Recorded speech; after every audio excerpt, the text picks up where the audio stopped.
Durante o processo de lingotamento contínuo, existe a possibilidade do aparecimento de defeitos nos diferentes tipos de produtos. Esses defeitos podem ser agrupados em três grandes categorias: as trincas, os defeitos de forma, no caso de tarugos, por exemplo, é a romboidade, que está associada a uma diferença no comprimento das duas diagonais da peça, os vazios, que são classificados em pinholes e blowholes, dependendo das suas características. Sem dúvida alguma, o tipo de defeito mais comum são as trincas. Elas podem ser de tal ordem que levem até o sucateamento da peça e, em menor escala, podem levar a retrabalho, especialmente usinagens que incorporam custos e provocam perdas de material também. Uma das tarefas dos engenheiros que atuam na área de lingotamento contínuo é procurar minimizar a chance de formação destes defeitos e, quando eles aparecem, identificar as causas para evitar que esses defeitos se repitam. Neste vídeo serão abordados alguns tipos de defeitos, apresentadas suas características e também identificados os fatores, as tensões que podem levar à sua formação. No próximo vídeo serão examinadas as características do aço que podem facilitar o aparecimento das trincas e serão examinadas também algumas diretrizes gerais para atuar na identificação e solução de problemas associados à formação de defeitos em peças lingotadas continuamente. Esta figura ilustra de forma esquemática alguns tipos de defeitos que podem estar presentes nos tarugos lingotados continuamente. Um dos mais evidentes aqui é a romboidade, que está associada a uma diferença no comprimento das duas diagonais da peça. Há também a possibilidade de formação de uma série de tipos de trincas que variam conforme a sua localização e orientação, como se pode ver aqui, por exemplo, as trincas transversais de quina, trincas longitudinais de quina, trincas diagonais, trincas que são chamadas off-corner, que são próximos à quina das peças, trincas de centro, trincas longitudinais de meio da face, trincas longitudinais de quina.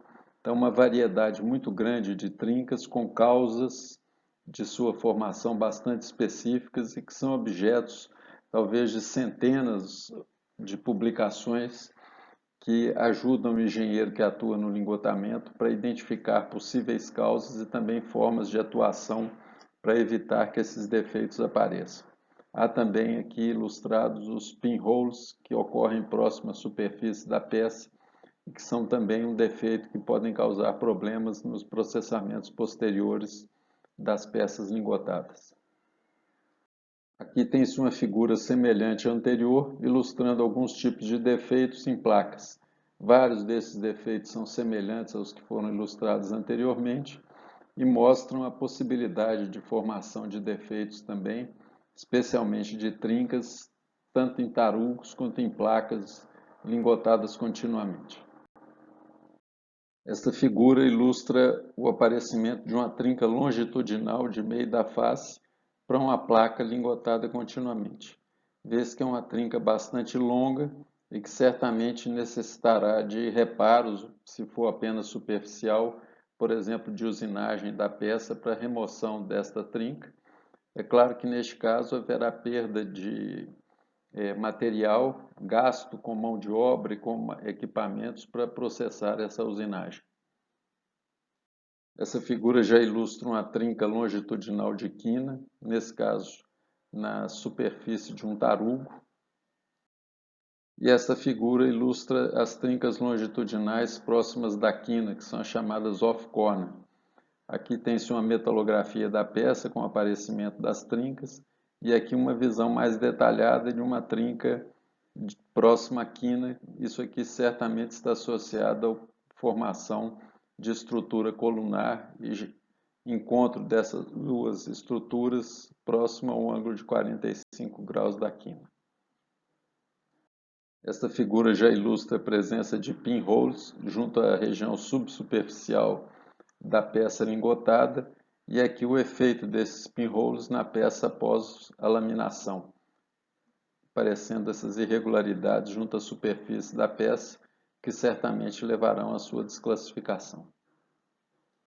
Examinando de forma específica a formação das trincas no lingotamento contínuo, pode-se identificar as possíveis causas para sua ocorrência. Para tal, é necessário que o veio seja submetido a tensões basicamente de duas origens, tensões térmicas e tensões mecânicas. Para que essas tensões levem ao aparecimento de trinca, elas devem ser tensões de tração, elas devem exceder o limite de fratura do aço, que está associado à sua dutilidade, que varia em função da temperatura do aço. Na geração das tensões térmicas, deve-se considerar que para o seu aparecimento deve ocorrer um fenômeno de expansão ou contração que está sendo restringida, e também o aparecimento de gradientes de temperatura não lineares. Essas duas condições são necessárias para que surjam tensões térmicas que podem conduzir ao aparecimento de trincas. Examinando agora a geração das tensões térmicas, pode-se dizer que na direção longitudinal da peça sendo lingotada, há pouca restrição à expansão e os gradientes de temperatura são relativamente pequenos. Já na direção transversal, existem maiores restrições à expansão devido à presença dos rolos que fazem a extração e a guia do veio sendo lingotado, e os gradientes de temperatura são também não lineares. Desta forma, o aparecimento de trincas transversais está normalmente associado ao aparecimento de tensões mecânicas e não térmicas, porque as tensões térmicas ocorrendo predominantemente na direção transversal levariam ao aparecimento de trincas longitudinais. Já as tensões mecânicas têm o seu aparecimento normalmente vinculado a fenômenos de aderência do veio ao molde, associados também à oscilação do molde, que pode provocar essas tensões também. Uma conicidade excessiva, que significa uma redução muito grande, muito intensa das dimensões do molde ao longo do seu comprimento e que podem provocar um atrito adicional do veio com a superfície do molde, e também o abaulamento da pele solidificada, que pode ocorrer em decorrência de vários fatores, principalmente em peças de grandes dimensões, em placas, devido à pressão da coluna ferrostática, desalinhamento dos rolos e também afastamento muito grande entre eles, que pode provocar esse abaulamento e, consequentemente, o aparecimento de tensões mecânicas. Os diferentes tipos de tensão examinados anteriormente levam ao aparecimento de deformações no veio. As tensões mecânicas, em particular, associadas aos diferentes mecanismos apresentados anteriormente, geram deformações que podem ser quantificadas através de equações empíricas. Aqui é apresentada uma equação para estimar a deformação devido ao abaulamento ocorrendo entre os rolos que estão sendo utilizados para a condução do veio ou para a sua extração. Neste caso, essa equação propõe que a deformação por abaulamento, expressa em porcentagem, pode ser estimada através da razão entre a pressão ferrostática, expressa em Pascal, que está associada ao peso da coluna de aço. L representaria a distância entre os centros dos rolos de suporte, CB é uma constante empírica e o S é a espessura da camada solidificada. Como é porcentagem, esse valor é multiplicado por 100. O que se observa aqui é que um aumento da pressão ferrostática vai aumentar essa deformação. Logicamente, se os rolos também apresentam um distanciamento maior, a tendência dessa deformação ser mais intensa. E o outro efeito é a espessura da pele solidificada. Peles solidificadas mais finas vão levar ao aparecimento de uma deformação mais intensa. Uma outra equação empírica permite estimar o grau de deformação causado pelo desalinhamento dos rolos. Neste caso, essa tensão especificada por epsilon índice D, deformação devido ao desalinhamento expressa em porcentagem, vai ser expressa através dessa equação com uma constante empírica, 1,15, vezes 3, S é novamente a espessura da pele solidificada, delta é exatamente o desalinhamento dos rolos, que é medido como sendo a distância entre os centros dos rolos na direção onde eles estão posicionados. Neste caso aqui, os rolos estão na posição vertical, então esse desalinhamento corresponde exatamente à distância horizontal entre os seus centros, e o L é a distância também entre os rolos de suporte. Novamente, se observa que um maior desalinhamento vai provocar uma maior tensão. Neste caso, uma espessura maior da pele solidificada vai levar a uma tensão maior também, e o L, que seria a distância entre os rolos de suporte, quanto maiores forem essa distância, menor vão ser essas tensões provocadas pelo desalinhamento. Esta tabela já apresenta um pequeno sumário da origem das tensões de natureza térmica, as suas causas, a natureza destas tensões e o tipo de problema de qualidade que elas podem provocar. Examinando, por exemplo, o caso de tensão térmica que leva ao aparecimento da romboidade. Isso normalmente está associado a um resfriamento desigual ao longo das faces, tanto no molde quanto nos sprays. Isso vai levar ao aparecimento de tensões de tração junto às quinas, nos ângulos obtusos particularmente, e compressão nos ângulos agudos. O problema de qualidade associado a este fenômeno seria o aparecimento de trincas longitudinais na região próxima das quinas, as chamadas trincas off-corner, e trincas nas quinas também dos ângulos obtusos, onde irão aparecer as tensões de tração. Pode-se ter também tensões térmicas associadas ao reaquecimento da superfície, que ocorre na região abaixo do molde ou eventualmente entre os sprays.